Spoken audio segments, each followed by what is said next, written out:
И в завершении выпуска в Алекминском районе стартовал год дополнительного образования. О том, какая работа в этом направлении ведется в районе и чем могут похвастаться учреждения доп. Образования, расскажут наши корреспонденты.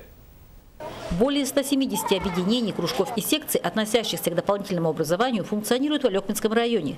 Спортивные секции, школа искусств, центр творческого развития, детский центр, экологический и многое другое. Все они включают десятки наименований. За каждым из них опять-таки десятки мальчишек и девчонок, нашедших себя в той или иной области.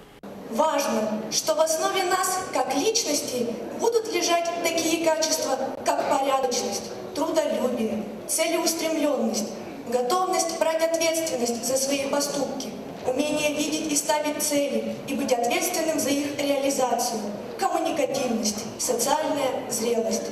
Качества, сформировать которые нам помогло дополнительное образование. С легкой руки в Центре творческого развития и гуманитарного образования школьников ребята не только находят себя в той или иной области, но и определяются с будущей профессией. Имена наших учеников в списке победителей как республиканских, так и российских конкурсов, соревнований и проектов. Год дополнительного образования стартовал, и, как убеждены участники, он будет наполнен новыми достижениями и возможностями.